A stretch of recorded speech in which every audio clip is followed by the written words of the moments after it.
Chiefs. Brought to you by Sheehan's Rustproofing. The Chiefs have just come out on the ice for a warm-up period. They're about to try for their 5th consecutive win. They're getting a good round of applause from their own booster club, who have traveled all the way from Charlestown to be here in Peterborough tonight.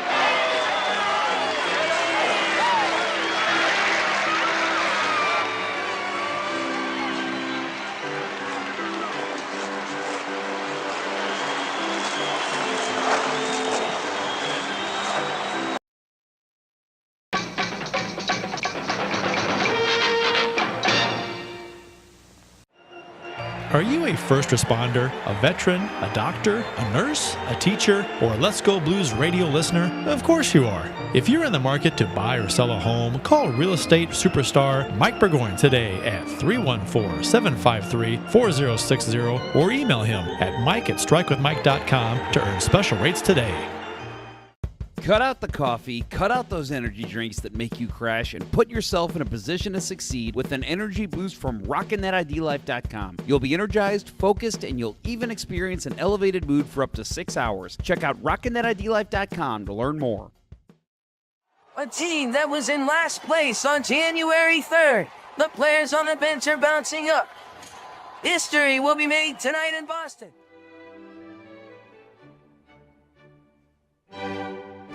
You're watching Let's Go Blues Radio, the original St. Louis Blues hockey podcast with your hosts Kurt Price, Bill Day, and what appears to be a Peter Dinklage cosplay. So just sit back, grab a beer, and enjoy the best blues hockey talk on YouTube.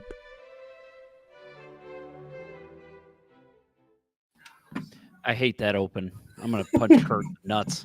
Welcome to episode 4 of season 14. This is episode number 485 all time of the Often Imitated, Never Duplicated. As there's a drive into deep left field by Castellanos, it will be a home run, and so that will make it a 4-0 ball game. We're the original St. Louis Blues hockey podcast, Let's Go Blues Radio. Special thanks to Mike Burgoyne of StrikeWithMike.com and Dustin Paul of RockinThatIDLife.com for sponsoring the show. Check out Let'sGoBlues.com for links to our online shop, our active Discord, and more. It is Wednesday, October 23rd, and we're streaming live to the masses.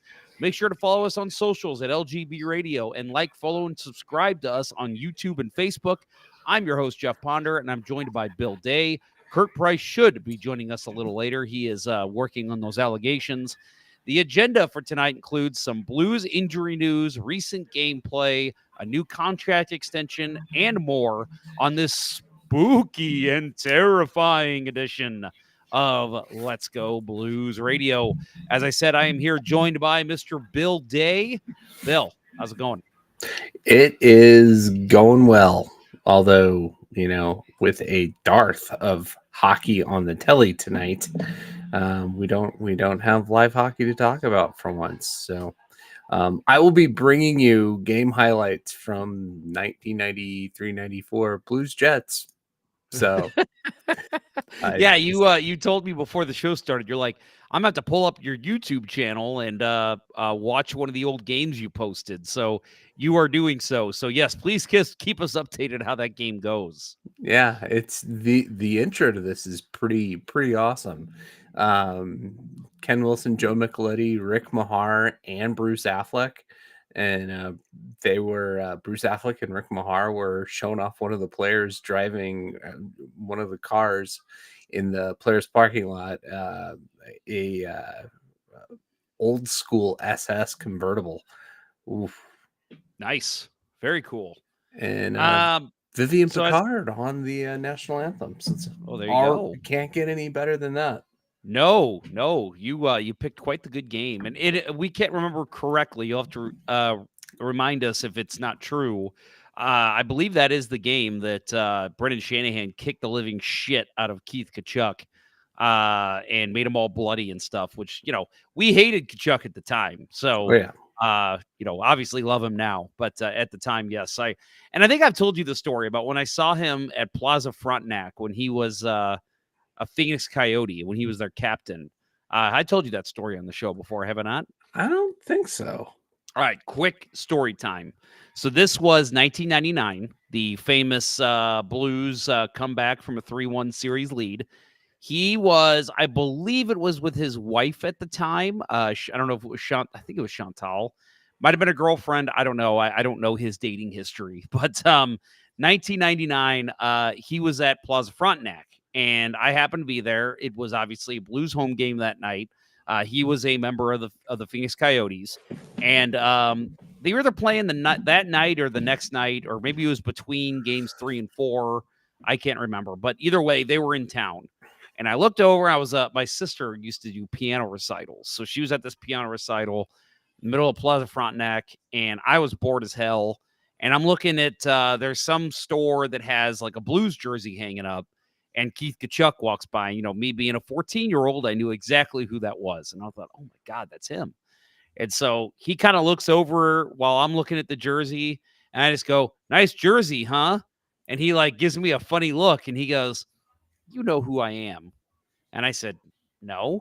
And he goes, "Oh."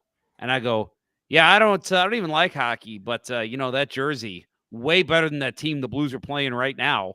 And he looks at me and he goes, "You know who I am." And I said, "Yeah, I do." And I just go, "I want to wish you luck tonight, but I actually don't want to wish you luck." And he started laughing. He was just like, "Yeah." He's like, "Good hockey town. Love this city." And I even thought then, I'm like, man, it'd be awesome if we could get him on the team sometime. And we Yeah. did. So there you go. Yeah. He almost scored on a wraparound to start this game, but Oh, boy. was thwarted by Cliff Ronning at the near post. Oh, Cliff Run, number 7 for the Blues, Yes. or was he 77? He 7. was 7. Yeah, he That's didn't right. wear 77 until he went to the Canucks. That's right. Okay. That is an excellent story. Yes, thank you. Yeah, it was, you know, it was funny because I was nervous as hell to tell him because he's a big towering guy, you know, and I'm like, I'm going to be funny with him instead of just being like all fanboy. And I thought, man, if I piss him off in the wrong way, you know, I'm 14. He's not going to do anything. But when you're 14, you don't think like that. You're like, oh, Right. God, just sock me in the face. Yeah. Not going to think that, you know, he's not going to risk a felony in public beating a child. Yes, let's hope. All right, so quick announcement that we want to get to open the show here. For those that don't know, the Stanley Ponder Cup Memorial Tournament is coming up November 23rd. That's exactly a month from today. How about that? 1 month from today. It is a Saturday night at Midwest Sport Hockey. It's a charity roller hockey tournament that obviously is put on by me and my family in honor of my late father. We are benefiting a young lady in the area who unfortunately was diagnosed with leukemia. So all proceeds are going to her and her family. So if you are not doing anything that night, the Blues are playing. We will have the game on up at the bar.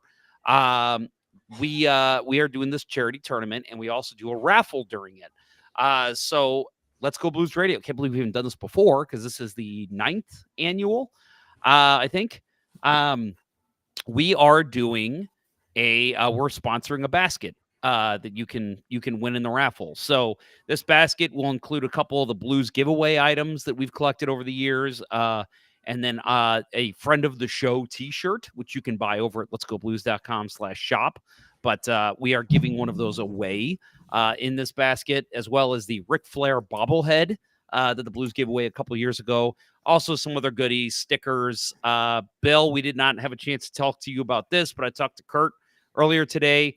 We're talking about maybe doing a 6-pack of beer in that giveaway as well. And that way, and then each of us will select 2 beers to put in there since beer is such an important part of the show. So I hope you're okay with that. Yeah. Or I could, you know, give from my cellar collection, which I'm trying to get rid of. And there you go. Yeah, that works too. Beer is beer. I'm all for it. All right, cool. So yeah, well, so again, November 23rd, it's a Saturday, starts at 11, goes till about 10. Yeah, just get there anytime and buy some raffle tickets and try to win this. And there's also other items. One of them is a Philip Broberg Blues home jersey. So if you want to win that, as well as a Leo Carlson Anaheim Ducks jersey, the current orange Ducks jersey. We have those as well. And then also some Blues game tickets, other cool stuff too. But just wanted to shout out that we will have a Let's Go Blues radio basket as well that will have some pretty cool goodies from the show. So speaking of beer, let's get to our beers of the episode. You can follow each of us on the Untapped app. Bill is at Billy Blue Note 33. Kurt, who will be joining us later, is C Price 12. And then you can find me at J Ponder 94. Bill, lead us off. What you got there tonight? So keeping with the clearing out the cellar collection, which means I'm drinking flat beer all the time. An oldie, a very oldie, actually. They still make it, still find it around. Plead the Fifth Imperial Stout by Dark Horse Brewing out of Jackson, Michigan. So nice. It's when it's fresh, it's a damn good beer. I bet. Have you, pulling from that cellar for the show, have you had a good one yet that's aged well? No, No? I've not. But I am strategically getting rid of the ones that I believe to be the oldest. So by the end of the season, you're going to have some good beer. Yeah, by Thanksgiving, I think I will have had a couple of decent ones. Good. Okay, I'm hoping. Just drink them really fast. Just have like 8 beers an episode. That's what you need to do. I had a Voltron Volume 6 with dinner tonight, so there you go. I've already got a little beer in me, so there you go. Good. Don't wet yourself. So Kurt again will hopefully be joining us later, and we will get his beer from him when he joins. But for me, and by the way, out of my new Blues glass that I got, there I'll try to back up here a little bit. They're giving these away not giving away, but you can buy a special glass now at games this year that feature the saxophone logo and the trumpet and then the rhythm and blues. It's a pretty cool mug. I kind of dig this thing. So I got this at the game. I think it was an extra $6 for it, which is a little pricey, but I thought I'll get one. I don't need to buy multiple. Can you bring it back for the next game? That's a great question. I have no idea. But I will say the issue is, so it's got this little bottom spigot thing, whatever you want to call this. Spigot's a horrible word. That's not what it is. But it's this weird little stand at the bottom of it. It is just wide enough to where it doesn't fit in the cup holders at Enterprise. That's and I'm like, dumb. You couldn't have figured that out to where it's just, I mean, literally, dude, you could take away a centimeter and it probably fits on the circumference. It's like, come on, you couldn't have figured that out. That's crazy. Terrible planning, because it literally sits right on top with every edge. Like, it's the exact same size, basically, as the cup holders. And I'm just, come on, guys. But my beer is the Sam Adams Oktoberfest. Just one of my favorite Oktoberfests there is. Sam Adams does it right. I know it's not local, but still a good beer. So if you're looking for a good Oktoberfest, give that one a shot. My second beer is also an Oktoberfest. It's from Goose Island. And I think I've had this one before. I know I've had this one before, but I can't remember if I like it or not. So yeah, we'll find out later. My on deck beer is Sam Adams Oktoberfest. Nice. There you go. Is it an old one or a newer one? A new one. Good. It is something I bought like 2 weeks ago. So okay, so that is not something that has been aged. That's good. No. That's good. All right, well, let's get into it. So we've obviously there's some big news that came down today for Blues fans. We will get to that after the commercial break. But some lingering news that we've had since our last show. Bally Sports is no more. It is now FanDuel Sports Network. FanDuel Sports Network, the new TV and streaming home for the St. Louis Blues, televised its first Blues game under the new network branding on Tuesday, October 22nd. Excuse me. The network rebranded from Bally Sports effective Monday to October 21st. FanDuel Sports Network Midwest and the FanDuel Sports Network app will continue to serve as the regional home for Blues games, airing all games not selected as national TV exclusives. All of the network's Blues games and other programming will also stream on the FanDuel Sports Network app and at FanDuelSportsNetwork.com. Fans may continue to authenticate through their pay TV provider, or subscribe directly to FanDuel Sports Network. Monthly and annual subscriptions are available, plus the popular season pass option that takes fans throughout the 24-25 Blues season and offers savings of up to 10%. Bally Sports app users who have automatic updates enabled will see the app transition automatically to FanDuel Sports Network. If not, they will be prompted to update the app. Login credentials remain the same, and subscriptions purchased through Bally Sports will remain active. You had told me last night, Bill, you were having problems accessing FanDuel for whatever reason. I don't know if it was related to the name change, but you told me that you had looked into possibly buying the annual subscription. Is that what you did? And what did you think if you watched from it last night? It is. It is my VPN workaround for watching games through ESPN Plus was not working, and so I just went ahead and bit the bullet. Like I was really hoping that the landscape was going to be changed by the time this hockey season rolled around. When I cut Spectrum at the end of last year, that was what I was betting on, and obviously it didn't work out. So I don't have a ton of time to dick around with trying to get streams or whatever. So I went ahead and bought the bullet, and I was surprised that I was able to download an app straight to 3 of my TVs straight away, and I was able to stream the game last night, and it was very seamless. Right. And good. Like there was a little bit of a hiccup towards the end of the game. Some weird error message popped up, but I was able to click it off, and that was about it. Otherwise, it was the picture was perfect. It was the local broadcast, and it even eliminated some annoying commercials. So, so far so good.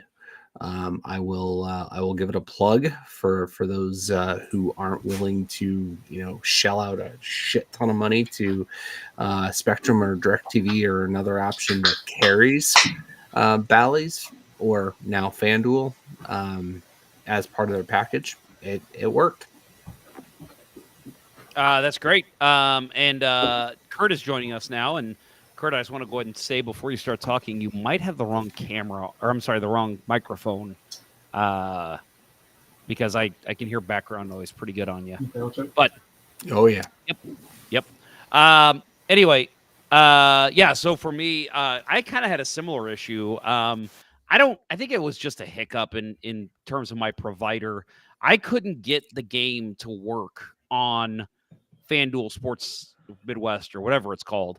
So I had to watch the Jets broadcast for like the first half of the game, and then halfway through I switched, and I was getting it just fine. So I think it was just a weird hiccup maybe by my provider, but I mean, not a lot's changed. The ticker at the bottom is still there. It's still got all the same updates.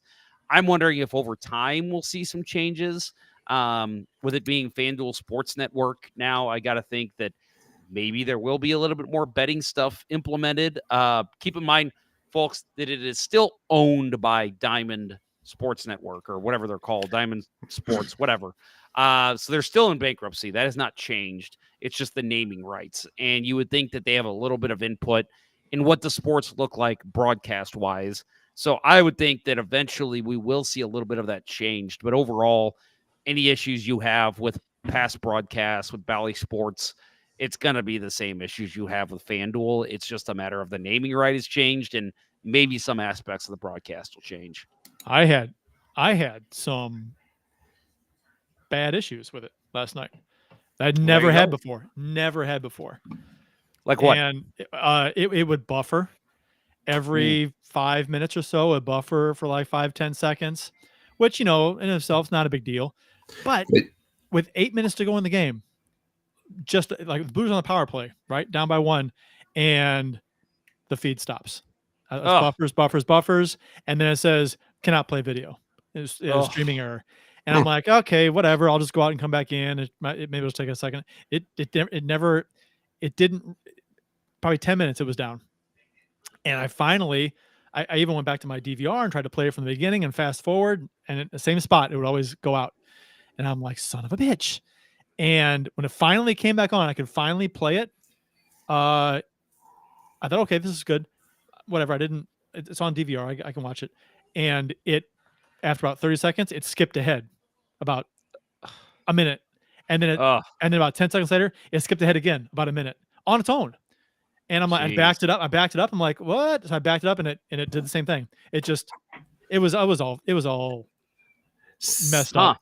So do you get it through a DirecTV stream? DirecTV stream? Okay. Mm-hmm. So you were trying to watch through the app connected to your provider. Through Roku. Yeah, on Roku, the DirecTV app on my Roku, which I never had a problem with before. Okay, so you were watching the native DirecTV app, not through the FanDuel app. I was not using the FanDuel. Downloaded the app, the FanDuel app? What? Have you downloaded the FanDuel app? No. So yeah, that's a good backup option to try. Maybe. Well, I never used the Bally. I tried the Bally's app a couple times and it was a piece of shit. So I didn't have. Bill said his was great last night. So maybe they fixed it. But it may also be that they're going to prioritize pay subscribers to the app. Yeah, that's true. Such as myself.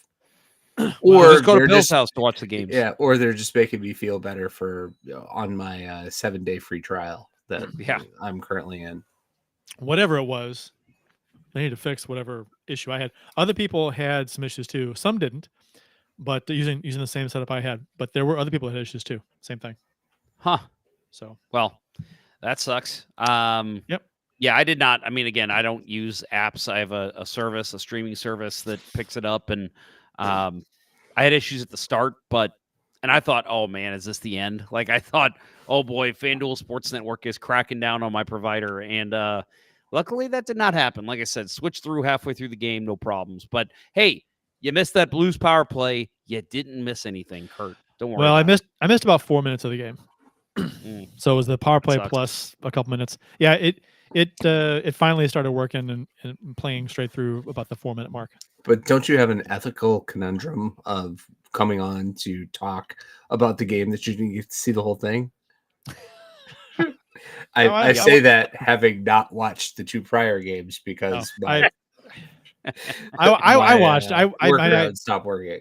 I didn't miss anything. Nothing really happened, but nope. It was annoying at the time. The only thing you might have missed was that strange passing play. I think it was Saad and Falk, where I did see that. Saad had you did see that? Oh, I think God, that play. That was when I finally was standing up like a Blues fan and yelling, "Shoot!" We can break that down because I'm not as upset about that as a lot of people are. Of course you're not. and I can tell you why. We'll talk about it later. We will talk about that later. Let's take a quick, guys. I am hard up against a break.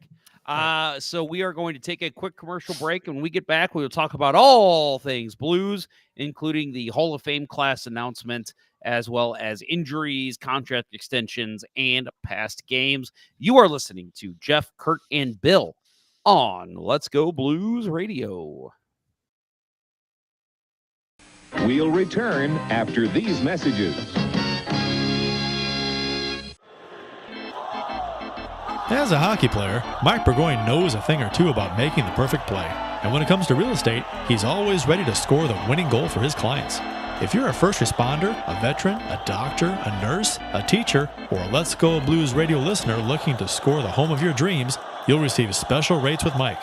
Go ahead, shoot some questions his way, and he'll have the answer quicker than Curtis Joseph on a breakaway. Curtis Joseph got the pedal down! Any barriers? Mike will mow them down like Chris Pronger in front of the net. He'll score you your dream home or sell your existing home faster than a Brett Hall one-timer. Flip past the Hall, he shoots, he scores!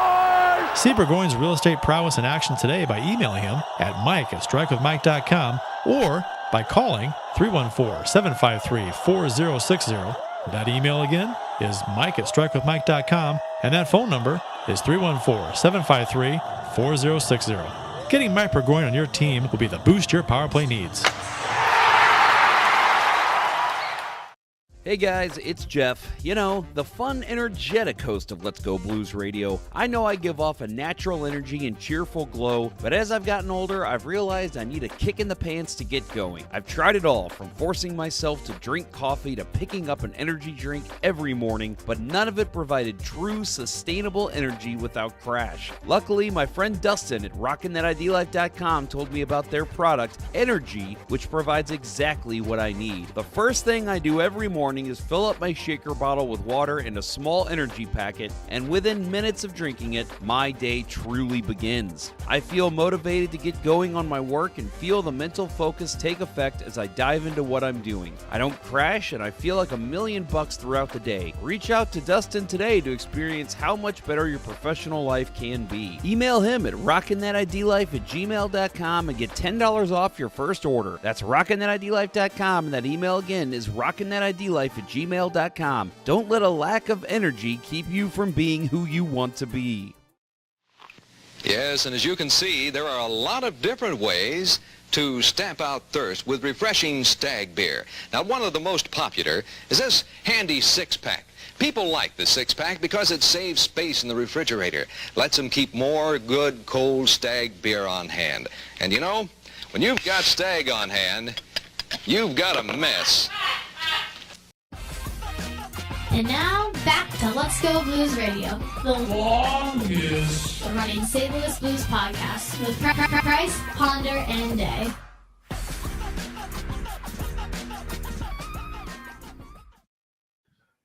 Very nice. I was going to ask you, what is your beer of the episode? My beer of the episode is a Stag beer. Nice tie-in. That works well. Very nice. I love it. Let's get to some quick Blues news off the ice. They did name their 2024 Hall of Fame class. So that is Curtis Joseph, Wayne Babbage, and Jimmy Roberts. The team will officially induct the players into the Blues Hall of Fame on Friday, January 24th, during a ceremonial dinner at the Downtown Missouri Athletic Club. The inductees will then be honored prior to the game on Saturday, January 25th, when the Blues host the Dallas Stars. Little quick note there for any of you who might want to go to that game. That might be one of the raffle items at the Ponder Cup on November 23rd. Tickets to that game. So keep that in mind. A lot of things we could talk about. All three of these players, obviously, all are deserving. Some of our younger fans may not know Wayne Babbage or Jimmy Roberts. Jimmy Roberts, like a plaguer, was a staple in this organization for pretty much since the beginning. He was the first draft pick, and an original Blue, Ken Morris. There you go, right on cue. Our friend Ken Morris chimes in. Jimmy Roberts, he's an original Blue. He is the first Blues draft pick. Blue. Yeah, right. The original Blue. Draft. Very first Blue.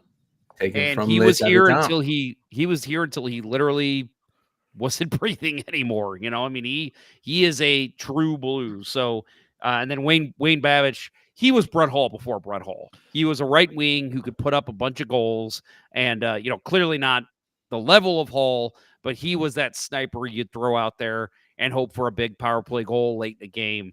But then obviously, I think most people know who Curtis Joseph is. But all three players, I think, are very deserving of this honor. Wayne Babbage was on a line with Federico and Sutter, if I remember correctly. Yes. That was the kid line? Is that what kid they call line? it? The second kid line in the NHL, right? Yeah. Yep. So Curtis Joseph's in this game. He's the goalie in the Jets Blues game that I'm watching on Jeff's YouTube channel. And have I told my Wayne Babbage story on the show before? Oh, I don't know. Let's, we already got a Keith Kachuk story. Let's hear a Wayne Babbage story. So I'm sure I've told at least the story about me going to Philadelphia with the Blues as a 6-year-old. Went to see the team, got to have breakfast with Mike Liut and Rick Hines. So that's like the highlight of my thing. But it was the blizzard of, there was a blizzard moving into Philadelphia. And so our flight, we got rushed out of there and our flight left early, and we got back into St. Louis like half an hour early. and I'm traveling alone as a 6-year-old. Like there was a chaperone there that for the trip, but when he got to the airport, he had to split. So like I'm going to be stranded in the airport. Wayne Babbage actually volunteered to stay and wait for my parents to show up. And it was amazing. Like he was such a nice guy. And yeah, like we sat around and had ice cream, and eventually my parents showed up and he's like, okay, thanks. And this is just amazing. That Such is a pretty small cool. world back then. That's awesome. Yeah. It still is kind of. Yeah, I mean the hockey world is so small and it's amazing. Some of the stories you hear, but yeah, I mean Curtis Joseph is the one obviously that stands out to me. You guys are, I'm the baby of this podcast. He is the first goalie I truly remember like watching. Not watching highlights, not watching, watch this old game. Like I remember Curtis Joseph being the Blues goalie. And so I grew up with him, when I was really getting into the Blues. And when he was gone, when they got traded or when he was let go, that was brutal for me. Being a kid, I was like, what? That's your goaltender. How do you get rid of your goaltender? And then I come to find out that's what the Blues do with their goalies. So it wasn't that shocking. Long history of giving up on goalies too soon. Yep. But yeah, and then obviously, Babbage before my time, Roberts played before my time, but I remember Roberts being an assistant coach with the Blues for a long time. All true Blues, and couldn't be happier for all three guys, and should be fun to see them get inducted on the 25th. Yeah, I went to the Hall of Fame game last year, and this one might be another one that I want to go to. But I do believe Jimmy Roberts was the interim coach between Mike Keenan and Joel Quenneville. I think that's right. Curtis Joseph needs to be in the Hall of Fame.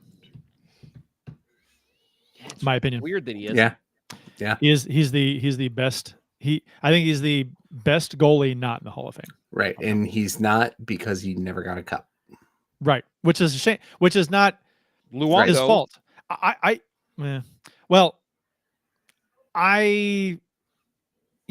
With hockey, I don't put a lot of stock in cup wins. It's team sport, right? I mean, right. And the Hall of Fame is an individual award, but a cup is a team accomplishment. Mm-hmm. So, right.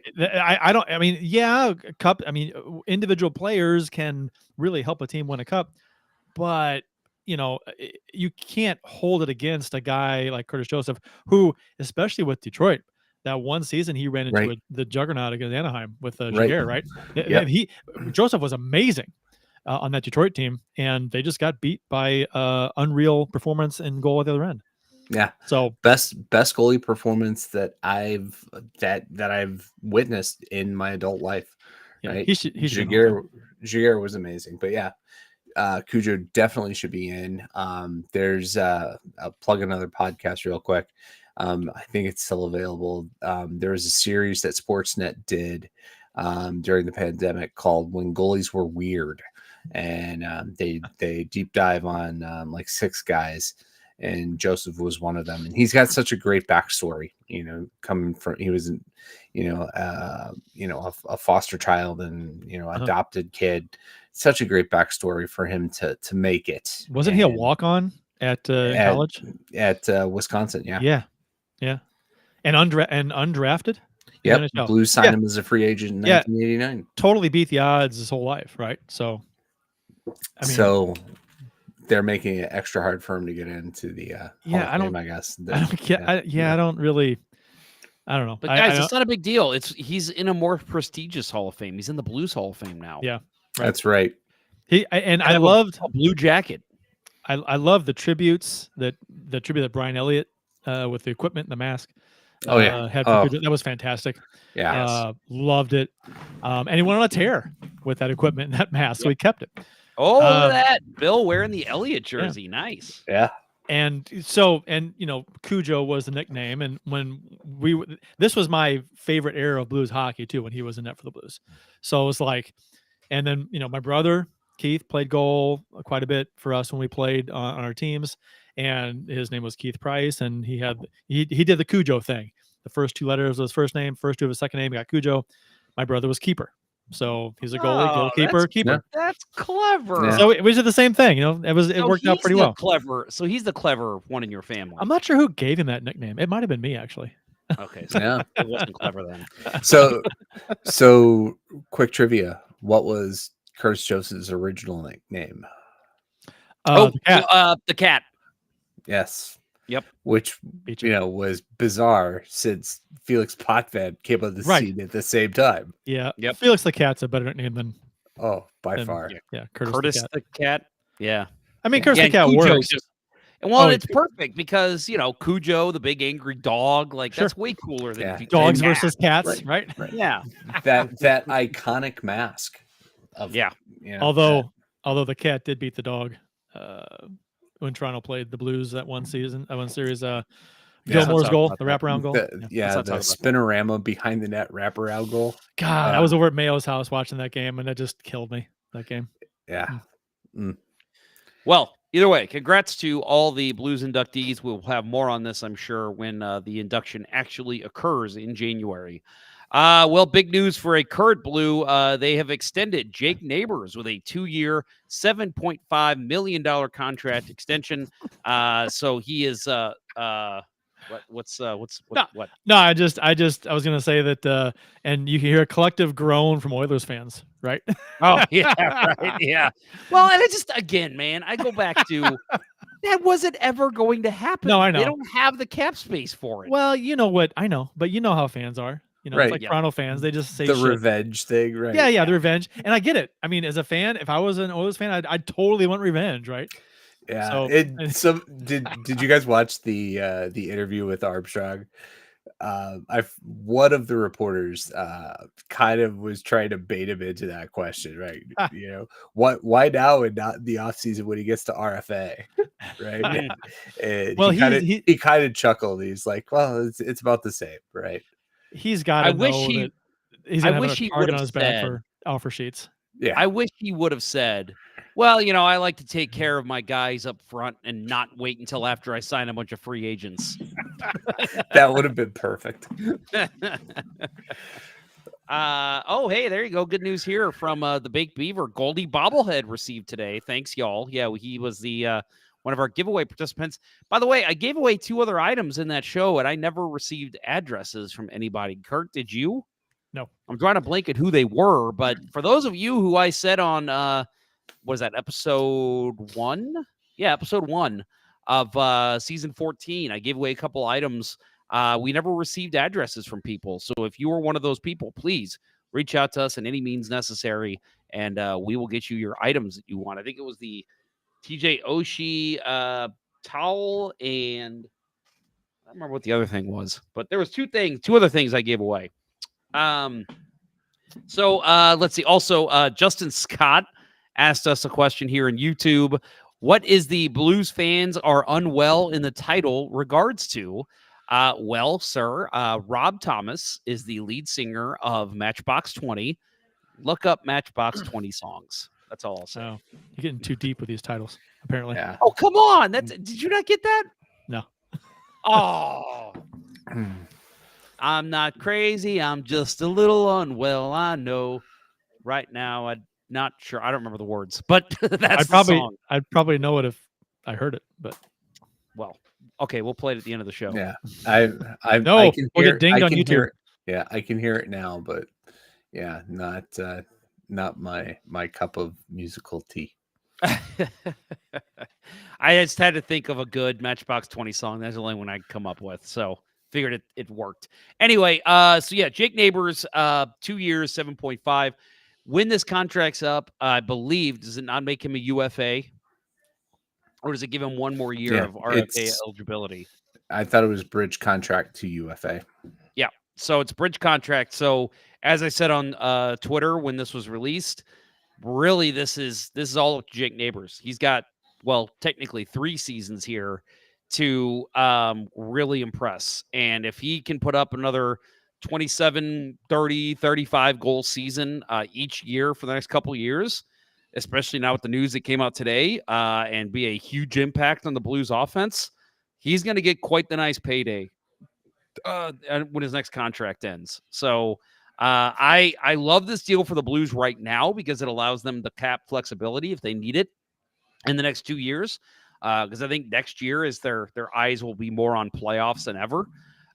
So yeah, I love this deal for the Blues, but I love for Jake Neighbors. If the guy can continue to contribute the way he has the past 2 seasons, including this year already, but yeah, I think the sky's the limit for this kid, and he could have a nice payday coming up. And Big Beaver says Neighbors is hopefully going to be around for a while, if not a lifer. We'll see. Yeah, it's super strong praise from Doug Armstrong in the presser. Talked about how he just went down to Dallas for the Brendan Morrow jersey retirement, and Brett Hull introduced Morrow, and Army said that every word that Hully used for Brendan Morrow, he thought applied to Jake Neighbors, and so says he has tremendous amount of respect. I would expect him to be here wearing an A and eventually probably the C, depending on what happens with Robert Thomas.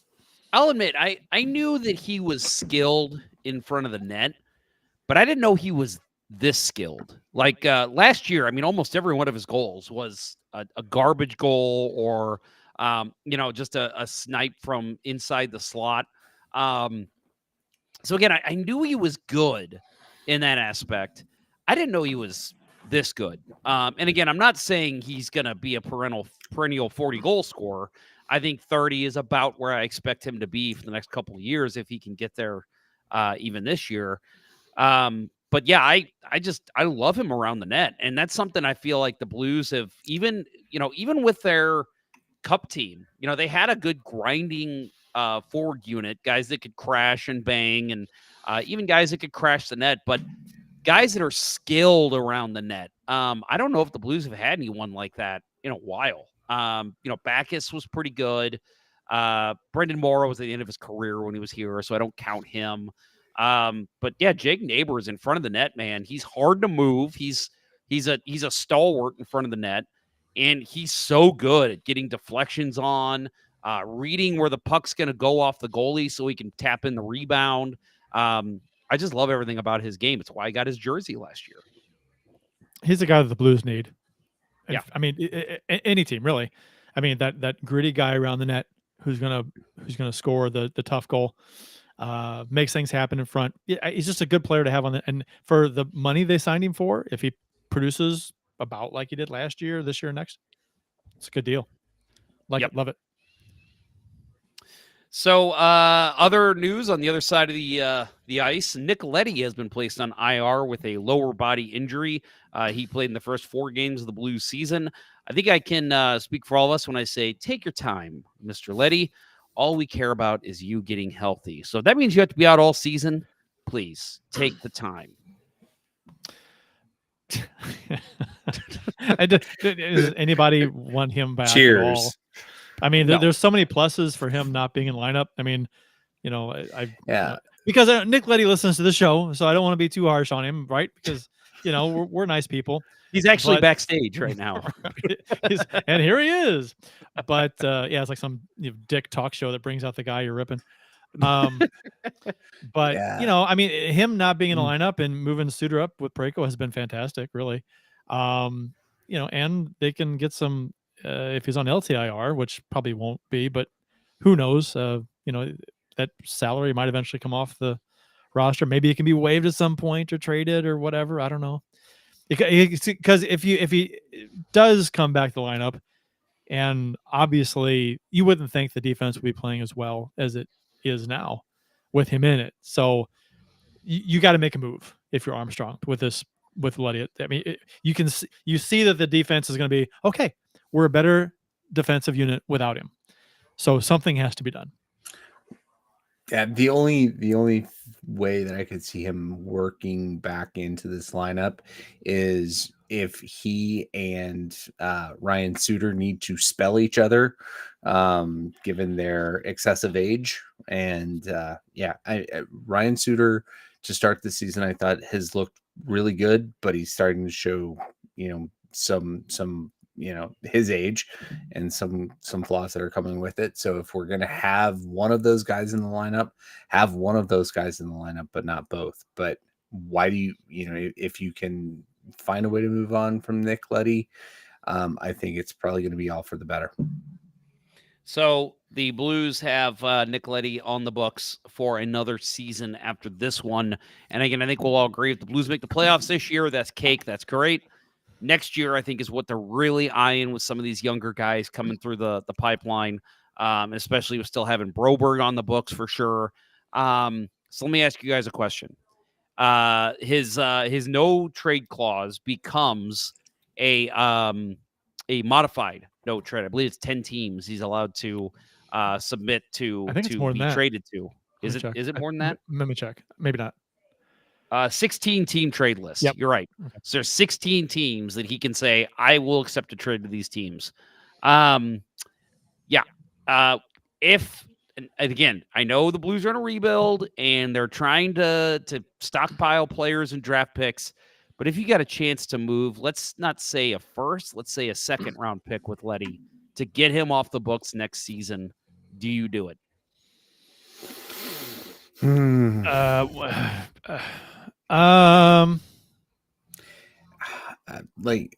don't know how. Well, how are the prospects turning out at that point? Are you going to sign Prunovich?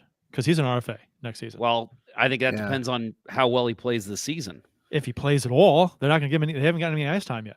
Yeah, apparently tomorrow. Is he?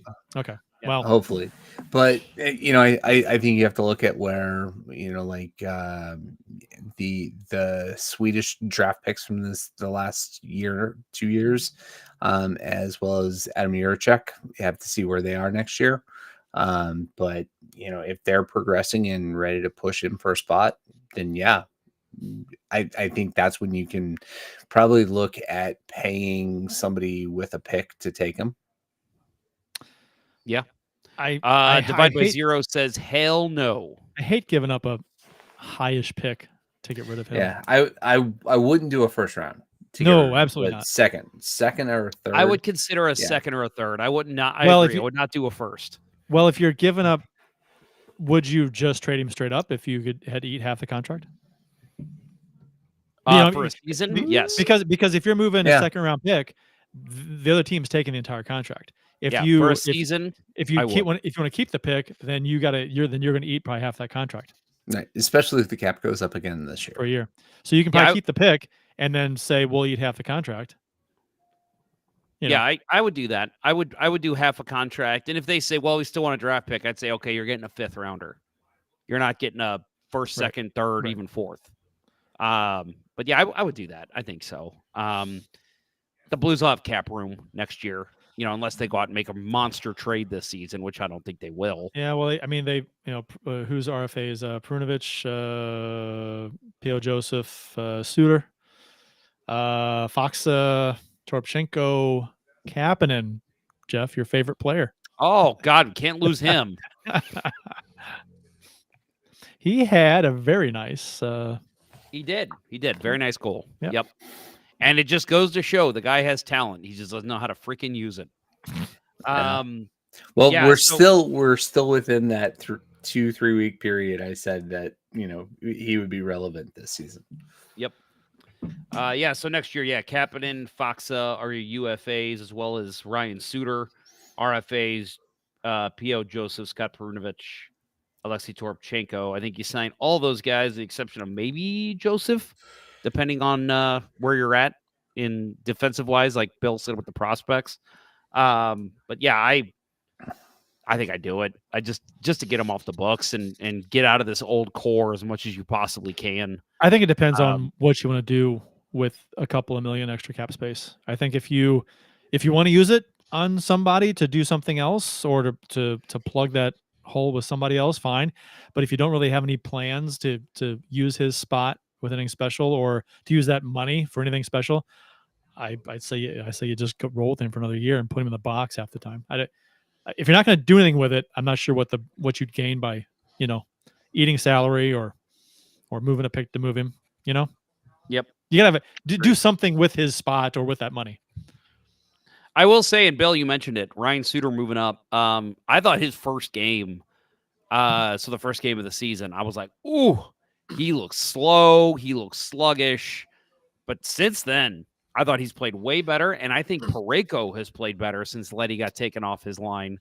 I think right now, I think you keep rolling Suter on that top pairing. I think he's been fine. And I know Parayko and Suter, 2 of the top 5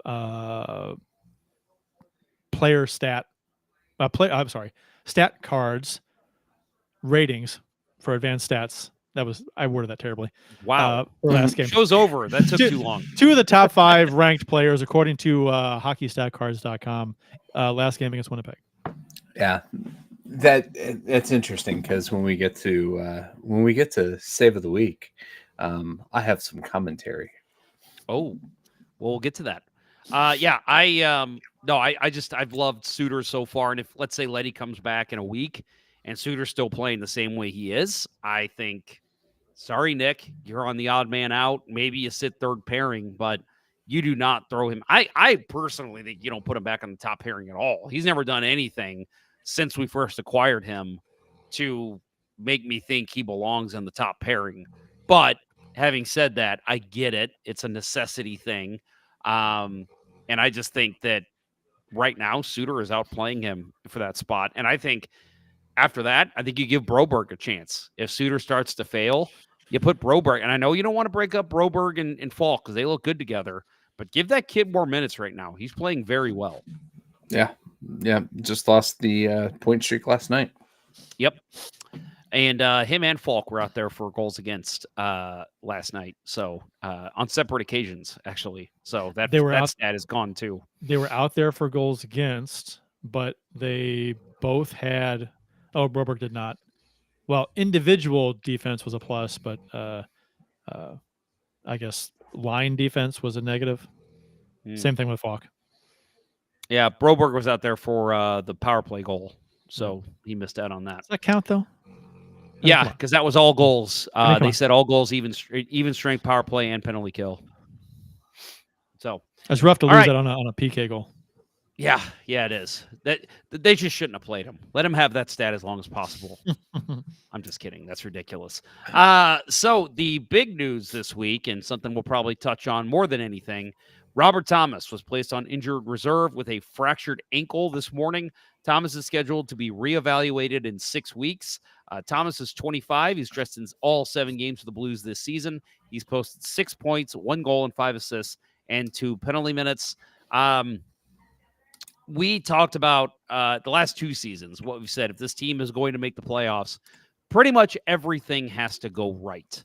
You need your goaltending to be as good as they were last season.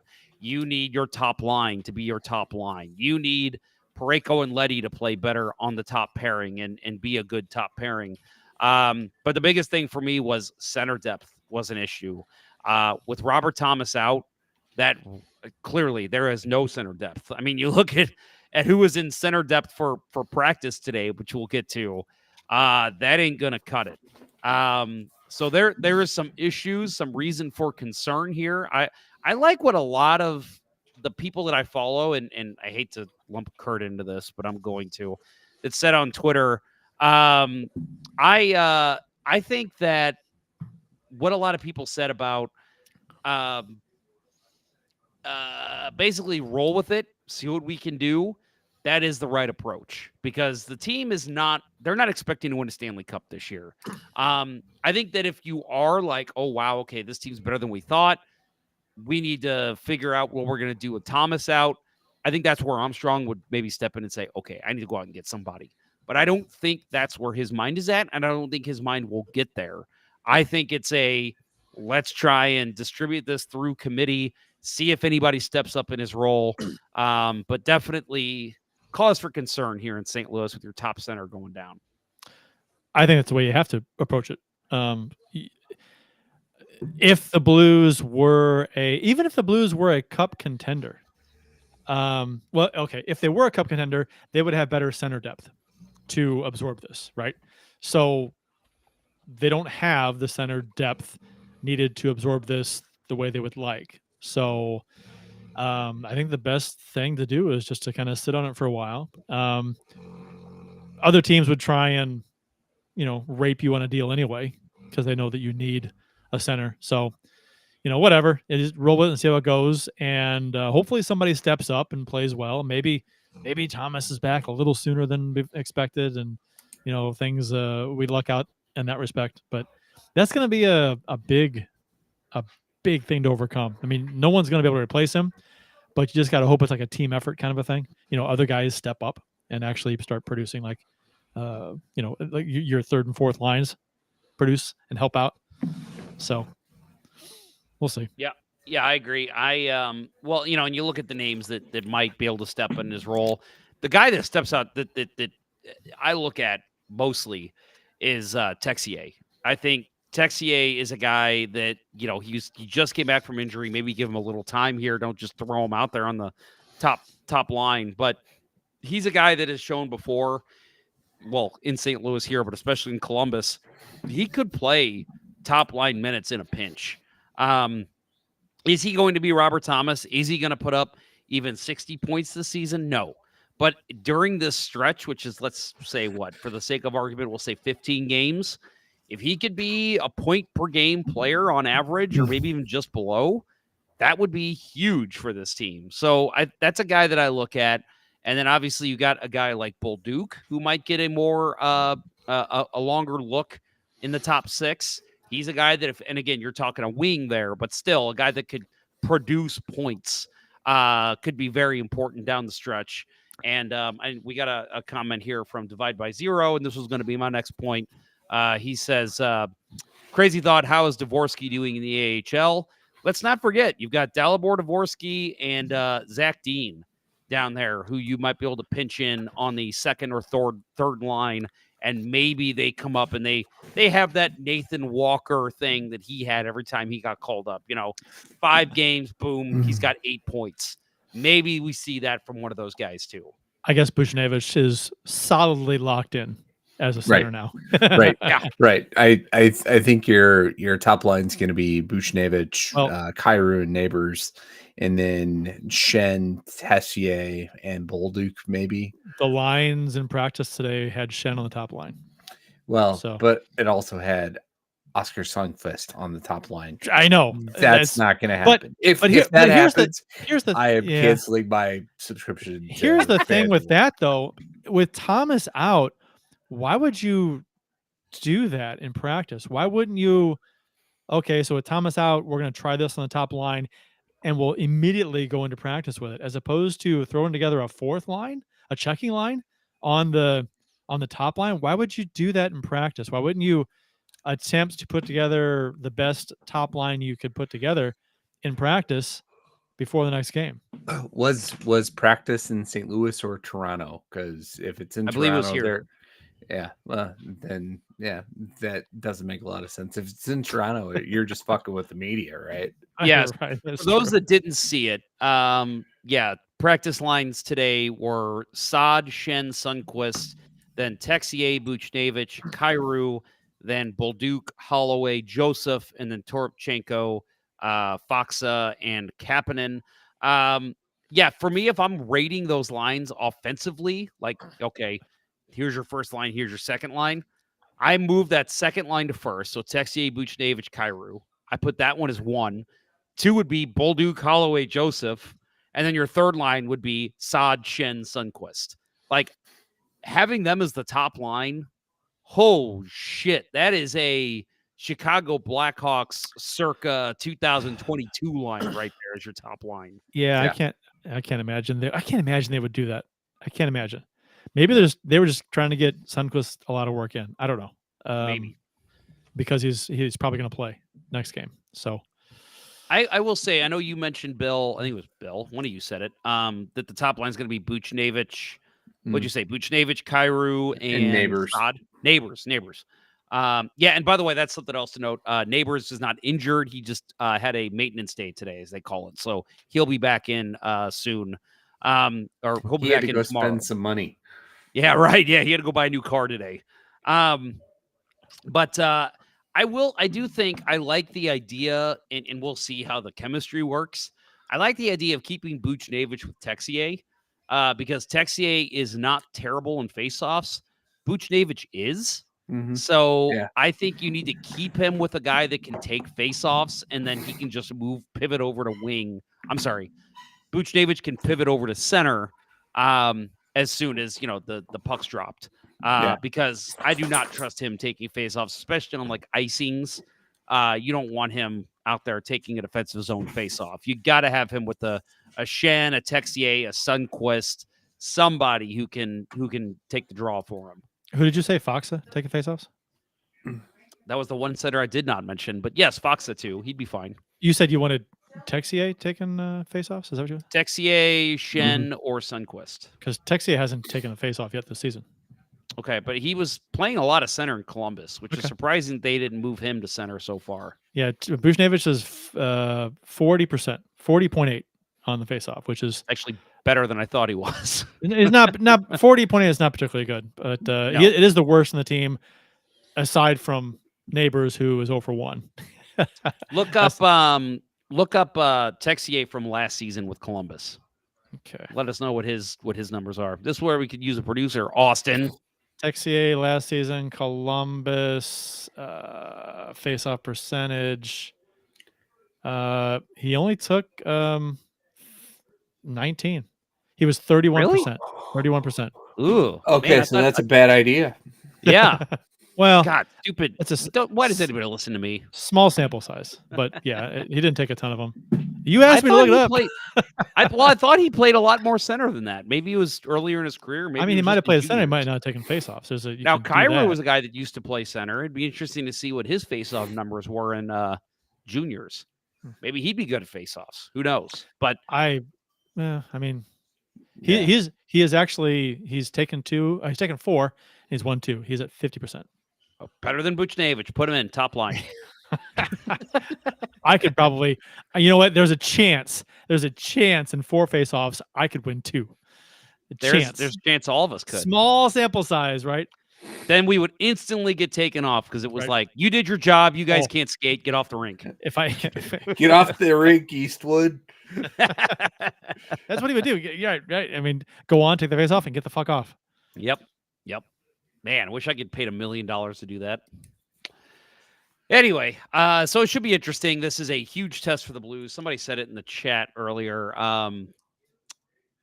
Maybe it was here, Bake Beaver. I think we're in a forward motion phase instead of last year where we were more so struggling to find progression. Some of our talent combined with better than average goaltenders gives us a go. That's not exactly what I was looking for. Somebody said earlier something about this is going to be a good test for the Blues because Robert Thomas drives the offense. We'll talk about the Winnipeg game in a bit, but that line, the Thomas, Saad, Kyrou line, without them, Blues are getting shut out last night. I mean, clearly they scored the only 2 goals, but I'm saying they drove the offense. Without them, there was not a whole lot to love offensively from this team playing a top-tier NHL team last night. So yeah, this is a tough one. You know what though? Yeah. Facing a Winnipeg team who is a cup contender this season and was undefeated, they were a puck bounce away from going to overtime. Right. I mean, Shen had that goal. Right. That's a goal, and it bounces over his blade to the side of the net. Yep. Yeah. That was brutal.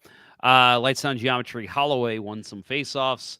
And then he also adds Shen gets thrown out and Holloway wins the faceoff. Yep, I remember that. So, I mean, maybe you got Holloway playing center in practice today. So maybe he makes the switch. We'll see. Robert Thomas was 62.6% of faceoffs. That is he's ridiculous. Crazy good in NHL. He was top 5 last year. Jesus. It was like him, Crosby, and like 2 other guys. And people think immediately they think of his offense as like, we're gonna miss that playmaking ability. but the fucking face-offs are important, and having that much of an edge. Oh God. Go back to the Carolina game. That closing seconds, close game. He wins an important face-off, and the Blues kill it off. Yep, exactly. Well, let's get into some games here that the Blues have played in the last week. So they had last you heard from Kurt and Bill. They had lost 2 games in a row to Las Vegas and Minnesota. So they bounced back last week, defeat the New York Islanders 1-0 in overtime. Joel Hofer gets his second NHL shutout, makes 34 saves on 34 shots. Ilya Sorokin made 29 saves on 30 shots. Both teams were Blues were 0 for 1, and the Islanders were 0 for 2 on the power play. At this point in the season, Philip Broberg set a Blues record for a defenseman by getting a point in each of his first 5 games with the team. So he had a goal and 4 assists. And then I thought, man, Jake Neighbors has got to get going. He did. He scored the big overtime goal for the Blues, of course, assisted by Broberg. And I thought he needed that big and overtime. Hofer, right? And Hofer, yeah. And maybe this was it. Maybe this is what got Jake Neighbors moving. We'll talk about the next game in a minute, but he had contributed in that game as well. So overall, I thought this was a very careful game. The Blues didn't make a whole lot of mistakes. The Islanders didn't either. I felt like the Blues got back to basics after some losses, and it worked out for them. I loved this game. I thought this Great game was. game. I thought this game was a very well played from both teams. A nice, chess game, kind of hockey game, a goaltender's duel. It was a back and forth, evenly played game. I thought I enjoyed this quite a bit. I think I saw some comments online from people about complaining about the offense. I mean, if you win a 1-0 game, it's a fantastic hockey game. Don't complain about the offense. You win 1-0. That's a good, solid. Appreciate the defense. Appreciate the play, other than the fucking box score with who scores goals. Yeah, I agree. If you can win a game 1-0, it doesn't matter how many damn goals you score, because clearly you did your job defensively. And that's not just the defensemen, that's the forwards too. They're covering the points, they're coming back, taking the extra man, and clogging up the middle, whatever they need to do. So clearly the whole team is doing something right if they don't allow a goal. It's not just a goalie shutout, it's a team shutout. So yeah, I'm with you. I think appreciate what the team did and how they had each other's backs and won the game. Yeah, I thought Sorokin was probably the better goalie in this game. He had, probably the higher, better, more high danger saves. But the Blues overall were just more sound defensively and didn't allow the Islanders many opportunities. I mean, Brock Nelson, I watched the game before that, where the Islanders went into Colorado and just tore them apart. And Brock Nelson was on a tear, and he looked to be continuing that, but the Blues shut him down. Right? He had Horvat hit a post in the first period. Nelson had a few good opportunities, but Hofer shut him down, and the defense did the rest. So, yeah, agree. All around good defensive game for the Blues. So the next game, the Blues continue the winning ways. They defeat the Hurricanes in a wild one, 4-3. I loved this game. I was there. I know Justin Scott said he was too. So we are now both 1-0 on the season. We attend games. Jake Neighbors and Matthew Joseph each scored 2 points. Neighbors had a big goal in this one. So again, he gets his second goal of the season. And my favorite player, Kasperi Kapanen, gets the game-winning goal in this one in a very, very nice play. I thought, you guys I know did too. It was a very nice play to beat the goalie. And, Blues win this one 4-3. Dylan Holloway scored his first goal as a Blue. It was funny because, again, I was at this game. I was with my brother. And midway through the second period, I looked at my brother and I'm like, Holloway is going to score tonight. He is absolutely buzzing. He's all over the puck. The Blues are feeding him because I think they could tell, like, this dude's got it tonight. And it was not 5 minutes later. He scored a pretty nice goal, honestly, on Kachekov. Say that name 10 times fast. And And I just overall, I thought this was a very, very nice game for the St. Louis Blues. 2 of the top 3 players for the Blues, according to HockeyStatCards.com, Broberg and Holloway. So just, we'll be mentioning this hopefully most of the season, where the top players for the Blues, those 2 guys offer sheeted from Edmonton. Yeah. Yeah, that the goal by Holloway was sick, right? It makes between the legs, chips it, and it doesn't go in, but he gets to the other side and taps it in. Stick with the play, kids. Yeah, That's what you got to do. Absolute thing of beauty. Yep. I loved him in this game. And we mentioned you mentioned Broberg. Well, he's continuing to make the record books. His 6-game season opening point streak, 1 goal and 5 assists, because he did add an assist in this game, ties a Blues franchise record for the longest season opening point streak by a defenseman. So the last thing that I mentioned was it was a Blues record for a defenseman getting a point in each of his first 5 games as a Blue. This is overall, you've already played for the Blues even, and this is your point streak to open the season as a defenseman. So he tied the franchise record. Do you guys know who held that record alone before him? For the Blues? Yeah. Duchesne. Number 28 in your programs, number 1 in your hearts, Steve Duchesne. Good call, Kurt. I knew he was in this game that I watched it. I was going to go Murray Barrett, but or on the Steve and DC show, whoever did the sports updates, Duchesne. It wasn't producer Courtney. It was the other girl. She called him Trish. Steve Trish, maybe. Yeah. Steve My Duchesne. Lord, how did I pull that one out of my ass? Steve Duchesne. I'll never forget that. I'm like, oh my good old Steve Yeah, Duchesne. and there's a school in St. Charles, right? Duchesne, right? The Father Duchesne High School. So yeah, and actually, I've heard that a lot on local TV and radio. Duchesne beats Howell. And according to the StatCards.com, Broberg wasn't just the top Blues player, the top player on the ice in that game. That's not surprising. He was fantastic. There was somebody there who was sitting next to me who said she hadn't watched any games yet this season, and she saw number 6 on the ice, and she goes, "Who is that? That's not Scandella." And I said, no, it's a guy the Blues got over the summer. His name's Philip Broberg. She goes, "That dude is awesome. Like, nobody can get open when he's out there." And I'm like, I know. And granted, it's early in the season. He hasn't played an 82-game season yet. But my God, does this not look like a huge steal at this point? His gap coverage, like white on rice. Yep. He's a good player. Unbelievable. He's all over the place. I love this kid. I want to clean him up and raise him as my own.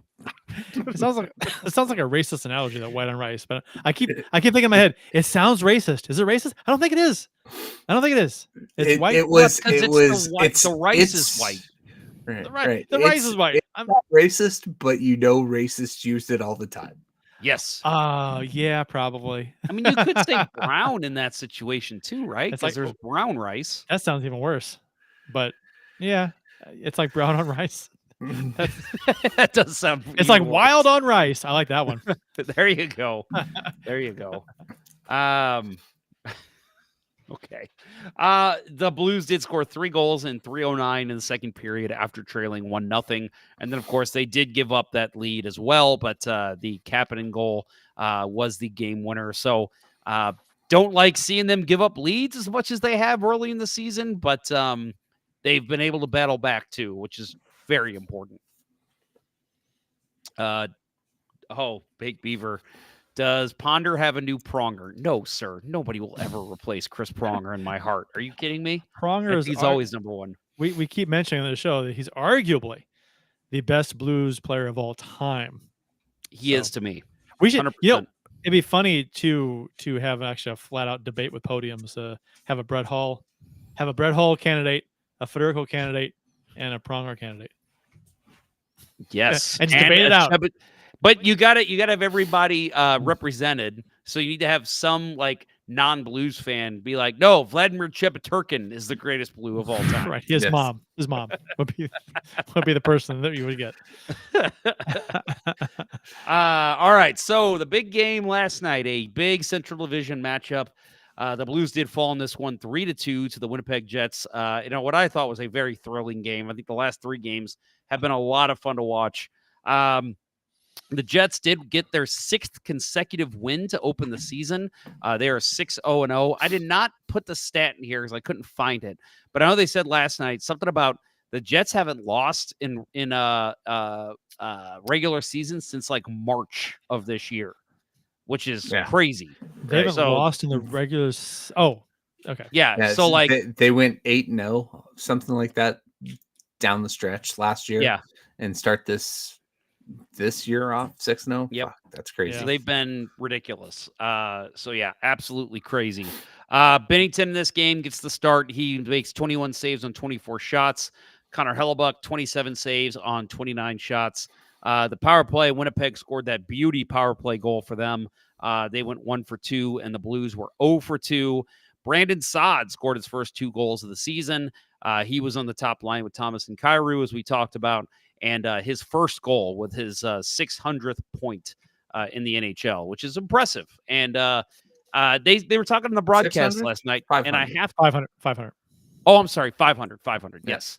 But they were talking about on the broadcast last night how like that's not a player you think has 500 points in the NHL.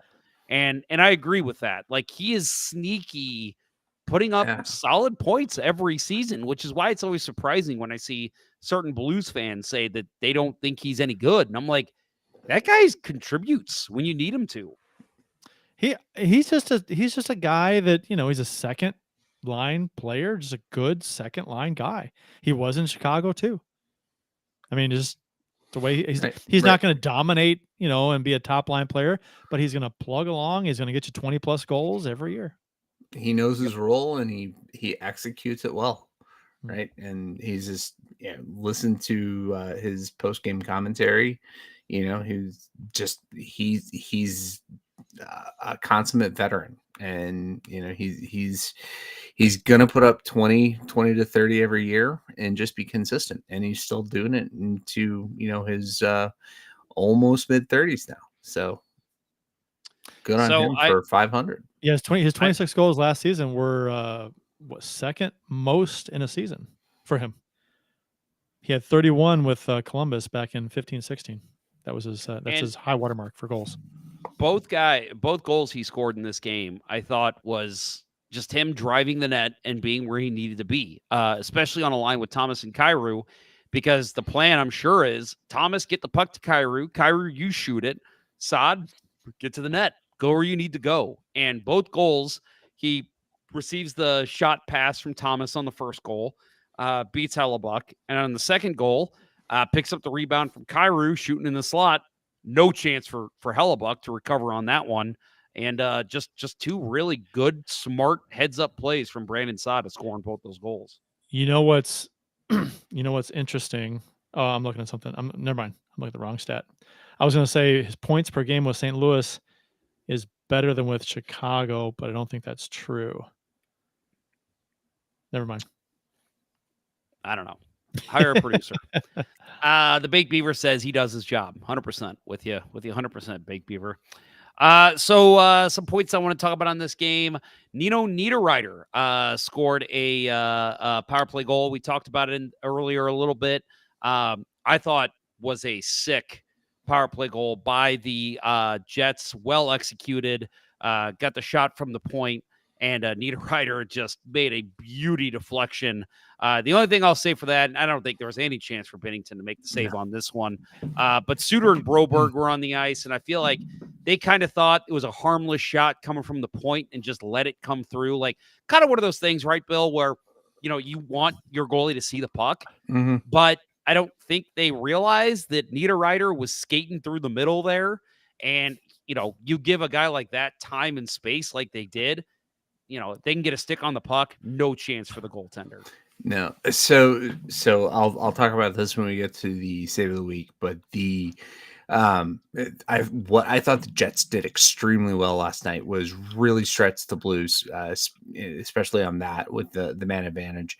They were able to isolate the slot and get people open in the slot with shots coming in from the point. And that, just like you said, Bennington had no chance with that perfect redirection. It's going, to his glove side, and Niederreiter gets in front of him. Perfect screen deflection and puts it over the blocker. Yeah. Winnipeg tried that kind of play a number of times after that goal too. They tried the shot with guys coasting through, trying to deflect it. That happened a number of times after that goal. Yep. And when we get to the save of the week, they did the same thing. So, but they were very effective at using the right point man to drive all of their offense in this game. Winnipeg's just a damn good team. I mean, there's no way around it. I mean, they are just damn good. They might be the class of the division this year. Yeah. I was expecting them to drop off, but no, they are, losing some of the veteran presence that they had. No Blake Wheeler, but Scheifele looks like he's still got it, and Kyle Connor, Jesus, God, guy's a monster. Killer. Yeah, Saad's just real quick to what we talked about before. Saad's point per game average for Chicago 0.56, with St. Louis 0.55. Just under. Yeah, so consistent. Yeah, it's better with Columbus though. Baked Beaver, it was kind of sexy. Hate to admit it, but as a former center, it was a dream goal. And then we'll also add that Justin Scott, the tip binner, had no chance, but the second one he probably should have had. Yeah, it was one that I thought, man, he could have made that save, but that was a goddamn bomb. Yeah, Colin Miller from the point. 94.2 miles per hour was what they said on the broadcast. There was a screen on that too. There was a little bit of a screen too, but it was a beauty passing play before too. The Jets just were weaving in and out of players and moving the puck around, and then Miller one times it from the point. That is you need a quick reaction from your goaltender on a goal like that, and it doesn't help that his shot was just an absolute bomb. Right. I wanted to fault Bennington on that because I thought he was too deep in his net, but it goes back to the same play for Winnipeg. They are stretching the Blues defensively, and Bennington felt the pressure of the stretch, right? They had guys down low, so he couldn't come out and challenge above the paint. He was at the top of the paint. If he gets out another foot, he makes that save, but there's too much pressure down low. He read that and was, a foot back in his net and just fucking bomb. That, and it was one of those that was like, it was rising the entire way. So yeah, I will tell you as a defenseman who loves to try and blast slap shots at the goalies, when you get it to where it's constantly rising, that's like your dream. That's what you want. You want because that way it's like, okay, when it gets to the mid slot, there's still a chance for somebody to deflect it. But if they don't, I could probably hit top corner on this. When you see that shot come off your stick, you're like, that's what I want to do every damn time. It's just so hard to do. Yeah. I think it was Bull Duke. Was it Bull Duke that was screening? I'm looking at it now. There was definitely a screen. Yeah. It wasn't a Blues player for sure. Yeah, it wasn't clean Yeah. Yep. Credit where credit's due. That was a fucking monster shot. Again, talking about Winnipeg, they're a damn good team. They're going to score on their chances, and they capitalized on both those opportunities. Now, not to say Jordan Bennington didn't have a great game. We'll get to Bill's save of the week here in a minute. But, he made that sliding glove save on a 3-on-1 from Iafallo to Barron with 12 minutes left in the second period. I thought that was an excellent save. Almost Bill's save of the week, by the way. Very close. Yeah, but, Matt Kessel, terrible pinch. And that's why I think we'll see Perunovic in tomorrow night's game.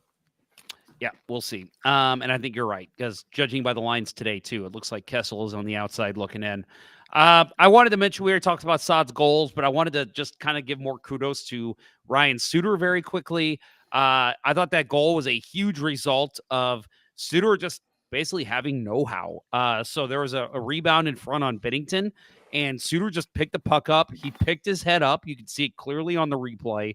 And he looks and says, there's nobody fucking in front of me right here in the slot. And he just carries it, just goes, doesn't turn and slap it out, doesn't try to throw it to the boards. He recognized he had time, and he carried it up, got it to the blue line, shot it in. That's what started the play. And Brandon Saad ends up scoring on a Jordan Kyrou shot. And just Ryan Suter, man. I was not assigned to that signing. I was not a fan of that signing, and he has been a revelation so far. There was no one fucking in front of him? Is that what you said? Well, yes. There wasn't, because that would be... I mean, that's a true statement. It's true. Right. It's true. There was also nobody weaving baskets in front of him either. Public indecency. True. There was nobody podcasting in front of him either. No. I think I didn't hate the Suter signing at the time, but I was under the impression that, as long as he doesn't play a lot of games. Right. He was going to be the number 7 guy, right? Yeah, I was like, yeah. But he's like, he's brought that veteran presence and has really, I think he's helped Broberg, even though they're generally not paired together. He's calmed Kessel. Kessel's learned a lot from him, and when he's been with Parayko, he's made him look good most of the time. Yeah, it's crazy. I agree. All right, so let's actually get to our next segment real quick. We're going to talk with Bill. Well, I'm not going to talk with Bill. We're going to have Bill talk to you. It's time for our save of the week. Save of the week. All righty. So, save of the week this week, Jordan Binnington on Mark Scheifele. Look at that. Look at that. How does he not pull his gooch? I say this every week. So on this play, like, again, the Jets using that right defenseman to drive the offense and stretch the Blues. That is not a shot on goal. That is a pass to a breaking Scheifele. Look at this. The C's part. Apparently, Suter and Parayko are gonna let that happen. And just a hell of a shot by Pionk. Right down to Scheifele, slap pass, if you will. And Binnington, like, it's such a reaction save here. He's starting left, anticipating the shot. Scheifele picks it off and goes to his backhand, thinks easy goal. No. Binnington says, here's my skate. Throws that out there. Just what amazes me here is Binnington's ability to stop that momentum and have enough agility to kick back across the way with the right pad and make that save, right? Scheifele probably had another half stride he could have taken before Parayko got to him, but oh my God, what an absolute beauty of a save by Binnington. Unfortunately, too little, too late. I didn't not enough. I didn't at full speed. I didn't notice what happened. Because Kelly said what a save by Binnington, and I was like, oh, I didn't catch because it happened so quick, and then I didn't see it till the replay. And I saw the replay. I'm like, oh, holy hell, that was amazing, fantastic. He did have a half stride. He could have. And I will say that I think as a skater, I think Scheifele could have moved a little bit more in. Now there's a chance that maybe you trip over Binnington's skate or his stick as he's stretching out. But I think Scheifele had a little bit more room to where he could have stretched Binnington out enough to where he would have had an empty net. But for Binnington to just not give up on that play. And listen, I hate to pile on Jake Allen fans, but I feel like that's a play that we used to see what was like, well, Jake didn't really have a chance on that, but he also didn't really try. Right. Jake Allen would have been in the corner after that move. And that's what I'm saying. It's like, it would have been a great save by any goalie, but like for me, it's like that's a play that you see a lot, not just Jake, but a lot of goalies give up on. Like, this dude's cutting in front. I'll try to poke check him. If I don't poke check him, I got nothing. Binnington's like, fuck that. You're not going to have this easy goal. And just a beauty play by him. Yeah. So speaking of Jake Allen real quick. Oh, what a goal. nightmare. What a nightmare goal that he had. But did you see that, Kurt? What's that? Jake Allen goal against last night? No, I meant to look at it and I saw the thing. I didn't do it. Yeah. I will. So to Jake's defense, that is the fourth goal that is very much like that this year in the NHL. Yeah. So there's so if you what is it, weird NHL or something like that, weird hockey plays on YouTube. I just searched for Jake Allen goal against and it came up. Yeah, it's pretty good. But so if you watch that, like if you check that, wow, he bailed out a goal weird early. NHL stuff. Yeah, they're 4 other goals. But they also brought one in from 1984, Darren Pang, giving up a Reed Larson shot from center ice. Pretty funny to watch. But oh man, yeah, I'll say on the Allen one, for those that haven't seen it, it was a shot from, was it the other zone? It was just outside the top of the circle of the zone. Yeah. Okay, yeah, I will say I agree with you, Kurt. He bailed out of net quick. Yeah, he did. And I don't think he watched the puck. I think he was just like, okay, it's coming to the corner, because it wasn't moving that fast either. Right. And I was he could have gotten back in time, and he didn't even try. It just it hits off the glass and it goes in the goal as he's moving behind the net. Right. Yeah. And I don't fully blame him. I mean, I know I like to. Everyone likes to make fun of us. Always the goalie's fault. Allen bashers, but I do think that that was a play where I'm like, I don't think he fully was paying attention. I think he was literally like, okay, the puck's going to come behind the net, and I'll play it. And it's like, okay, you got to watch it and make sure it actually goes behind the net. Got to track it. Yep. All right. Kyle Connor. We talked about him earlier. 14 goals, 17 assists, 31 points in 24 games against the St. Louis Blues. We thought Patrick Laine was going to be a guy that was going to kill the Blues forever when he was with the Jets. It's fucking Kyle Connor. This dude is a Blues killer. Hate him. He always scores every game against us. Every single game. Can't stand that piece of shit. Well, to be honest, there's 10 games he didn't score against us. Well, it's been a while, has it not? It seems like he always scores against us anyway. At least pretty recently. much does. But yeah, and he looks ugly. Is that going against him too? He's an ugly-looking guy. So we used to do the Ricci's ugly chance. We could do the Connor's ugly. Yeah, he is. He's kind of ugly. He's a degen from up country. There you go. Yep. And Philip Broberg's season opening 6-game point streak did come to an end, unfortunately. I kept thinking, yeah, right. They're not going to go in 2 games, which would have been awesome. But yeah, I kept thinking, I'm like, at the end of the game, I'm like, oh, if they can tie this and Broberg scores. Oh, how awesome would that be? But oh well. 6 games, pretty damn good. We'll take it. Schen's chance with 43 seconds left. Kurt mentioned earlier, couldn't cradle the puck. I thought he got the shot on goal, but the way that it was worded in NHL.com, because I thought Hellebuck made the save with a skate. No, I don't think they make it sound like it wasn't a shot. He couldn't get a stick on it. I don't think it got on goal. No, it fluttered and bounced in front of Hellebuck. I mean, he got a piece of it, but it fluttered over his stick. Yeah. It was just a bad. I mean, you knew it was going to bounce. I mean, it was coming. That's how the puck was coming in, but it just sucks. It didn't lay flat for him. You just kind of hope that, maybe the shaft gets a piece of it and puts it in. And, right. Yeah, I mean, or he times was right where he needed to be. Or he times it where he hits it when it hits the ice. But I mean, whatever. Hell of a chance. He was right there. Hell of a hockey game. Yeah, it was good. It was a great game. Great game. It was another one of those games where I was sad, not sad, but a little like, oh, that sucks. They didn't win, or they didn't at least tie it. But man, I was like, I walked away from that game going, that was a hell of a hockey game. And the fact that the Jets are the class of the NHL right now, and the Blues were right there with them the whole game, I'll take it. That's a win. Yeah, that was exactly my takeaway from the game.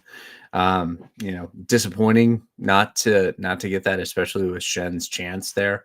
But you stuck with the best team in the NHL. You showed that you can be there Now, not having Robert Thomas towards the end of the game, maybe if we have him the whole game, we get that we get the tying goal. But man, I am scared the next few games.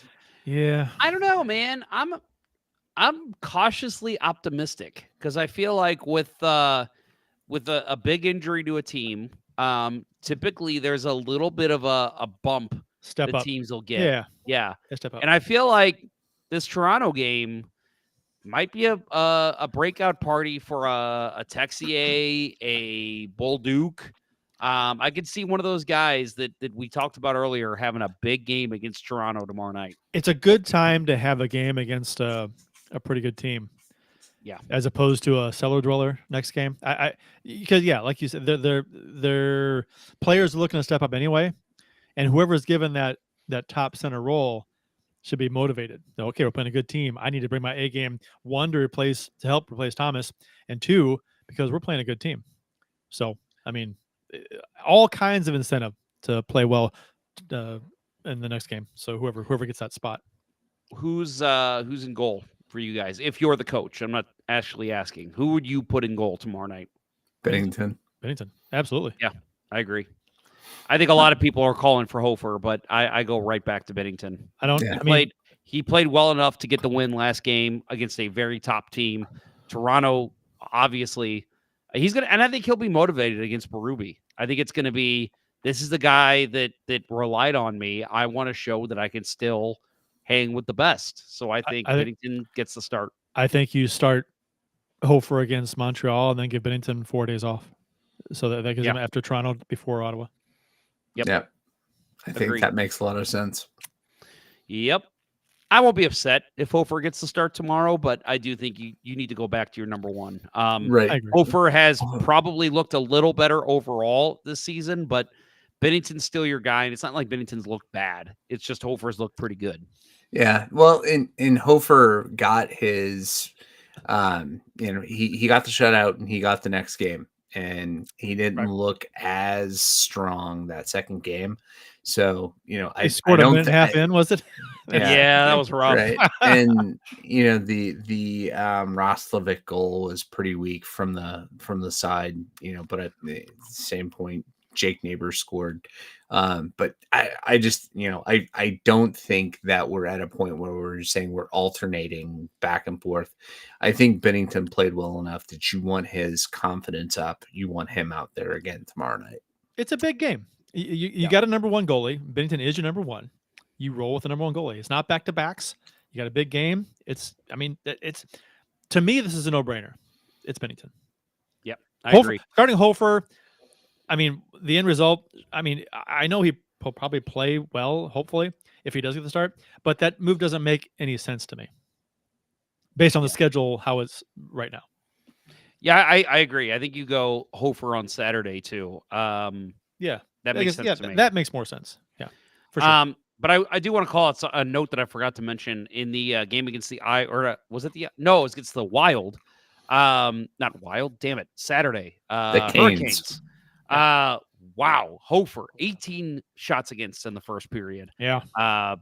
Blues looked awful without Hofer. Without Bennington might have done the same, but without Hofer, Blues don't come back in that game. That could have easily been 2-3-0 after the first period. So want to mention Joel Hofer was a big savior for the Blues in that big win. Next up for the Blues, we already kind of mentioned it, but Thursday, tomorrow night, they play Toronto at 6 o'clock Central. Saturday, Montreal at 6 o'clock. And then Tuesday next week on the 29th, they play Ottawa at 6 o'clock. And then they close out this 4-game road trip, second longest of the season, by the way. They play Thursday, which is Halloween.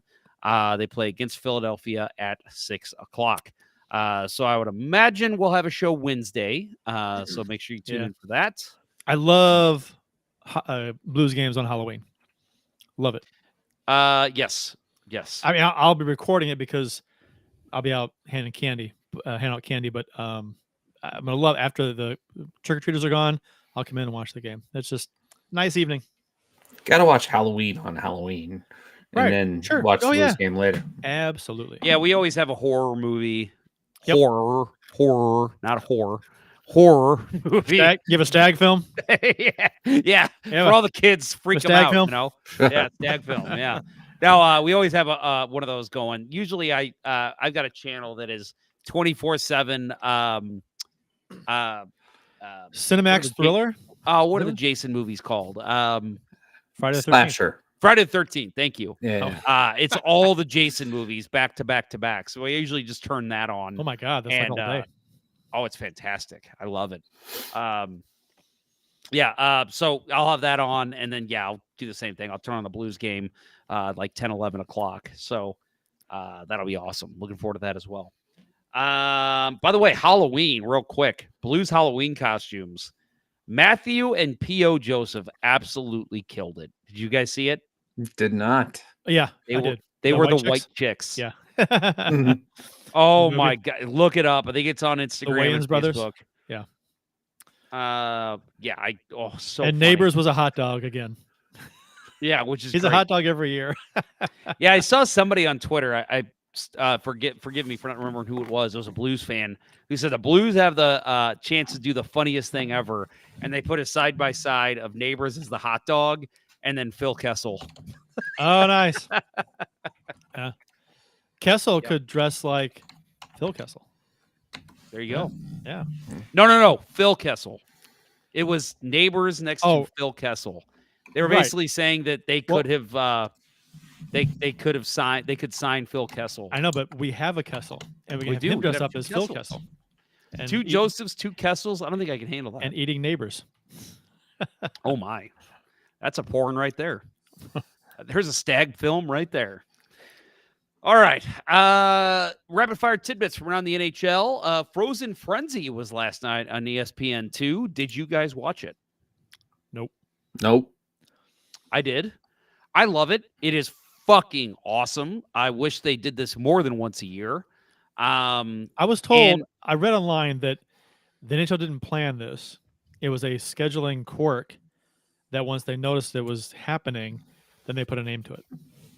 Okay, well, maybe that's why it was on a Tuesday, and that's why it wasn't on a weekend or whatever. Well, and they did stagger the games. That must have been after the fact too, which is something I think they need to do. They need to do that more often. Give me on a holiday, every 15 minutes. Yeah, why not? Give me a game, even a weekday. Give me a 5:45 start for 2 games, and then a 6 o'clock game start for 2 games, then a 6:15, then a 6:30. Like, why not do that more often? And that way, because the thing that I hate the most is when I'm watching a Blues game and I'm like, oh, I'm going to flip over to another game at intermission, but everyone else is on intermission because they all started at the same time. Yeah. And it's just like, I just want to watch hockey right now. Like, I'm in my hockey mode. It's stupid. They used to do that. And they still do sometimes, but every now and then. Not enough. Baked Beaver, I did watch it. It's tough to watch, though. ADHD is real. Yes. But I think that's why I love it. Because I'm allowing myself to let the ADHD take over. I'm just like, yes, give me it all. Like, I'm bored with this game. Switch to the next one, and it's like, that's what I want. I feed that to me. That's what I want. So, I love it. But also, like you said, why not on a weekend? Give us this on a Saturday. Well, if it was a scheduling quirk that they noticed, I get it. But they should do that. And it's just once. And it's weird to have it only on a Tuesday. But the scheduling quirk, if that's the case, fine. But, hey, plan for this. Do it again. Well, and to me, you don't even have to have all 32 teams play. You could do it on a night you only have 18 games. Do Saturday 16 games, Sunday 16 games. Yeah. And the thing is, and I get why it's, opening of the season. It's still October. People are still excited about hockey.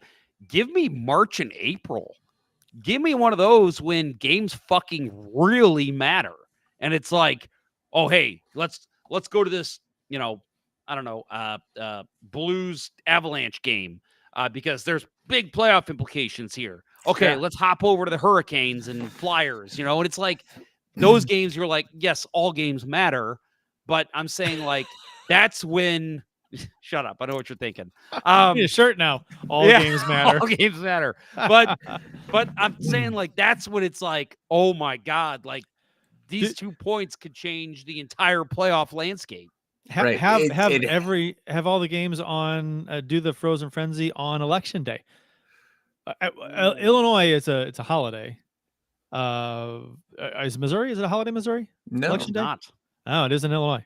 At least the state employees. Right. State So employees. yeah, so there's that. Yeah. So it's a random thing, right? It's a random Because Missouri doesn't want people to work vote, right? for Right. pretty much. No, my vote doesn't count in Missouri. That's the way I see it. Yeah. But so it's really what it comes down to, I think, is it's a random scheduling quirk for it to happen in October. It's going to happen on a Tuesday night, and I think it all revolves around what is the NHL competing against.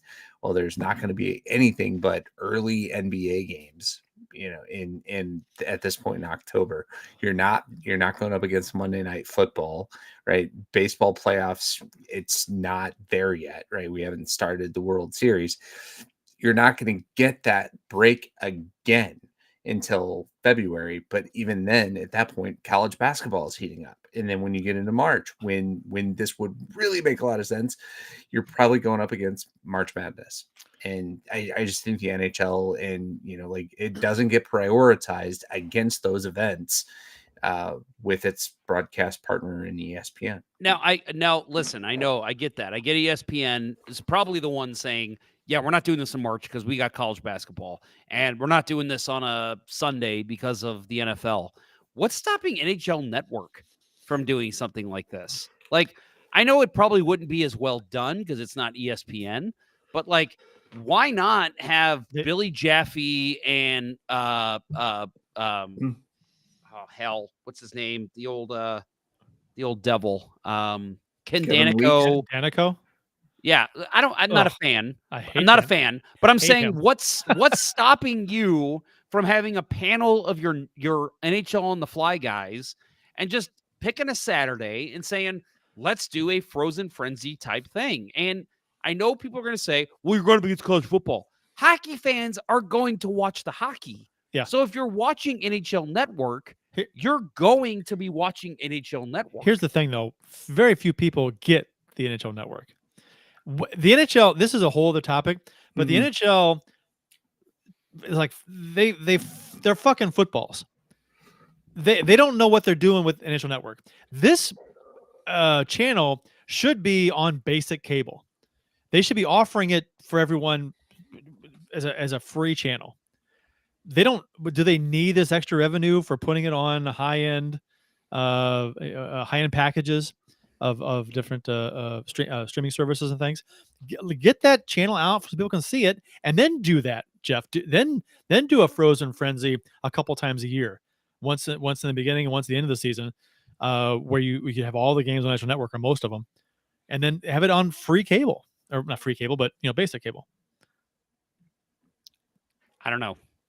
I don't know why the NHL, because every package you go to for every TV provider or streaming service, it's the highest fucking package.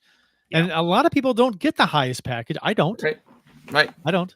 Because I don't want to pay a shit ton of money for all of these extra channels. I whatever the basic Bally Sports or FanDuel Sports, whatever it is now, as long as it gets that, ESPN, whatever, I'm fine. Fuck, why not just make it free streaming? Yes, on their NHL.com. Yeah. I don't. Do they need that extra revenue? I don't know why they would. Surely the exposure would be worth more to them than money from these high-end. And packages. that's my point. Is to me, you're doing something like this for the exposure. And Bake Beaver mentioned the ADHD. Like, people like me who are just, constantly changing games. Like, oh, okay, I'm watching this game. Oh, what's going on with this game? I'm going to switch it over. We don't have to do that. We've got somebody doing it for us. And it's just like, do it and get the exposure and get the fanfare. And then, you're maybe making new fans by doing that. And they do it kind of with Red Zone's a good example of what they're doing it right. But, I just don't get why it's not something that's more available. And I'm not saying you need to do it every night. I'm saying once a month, give us a Frozen Frenzy, like you said, either streaming for free or an NHL Network or on ESPN 8 The Ocho. I don't know. Just put it somewhere. All right. Well, guys, we are at the end of the show. Do we have anything else to add? No. Nope. Shut her down, Earl. All right. Cool. Well, good show, fellers. We are going to close her up. We hope everybody enjoyed the show, and make sure you watch the games this week and join us next Wednesday as we'll be back with our next show. We want to thank our amazing sponsors, which, by the way, good news. It is active right now. Our friend Mike Burgoyne, strikewithmike.com is there. So if you're looking for a home or looking to sell your home, check out strikewithmike.com. And then, of course, over at rockinthatidlife.com, we want to thank both of our amazing sponsors. That will wrap up episode 1. This is not episode 1. This is episode 4 of season 14 of the original St. Louis Blues hockey podcast, Let's Go Blues Radio. Thanks for listening, and thanks to those who participated in the YouTube and Facebook live chats during the live show. We'll talk to you next week. For Bill Day and Kirk Price, I'm Jeff Ponder, and this was Let's Go Blues Radio. Until next time, everyone, let's go Blues. No more injuries. Let's go Blues. Free NHL Network. Let's go Blues. Bring back Derek Roy. Let's go Blues. Fuck no.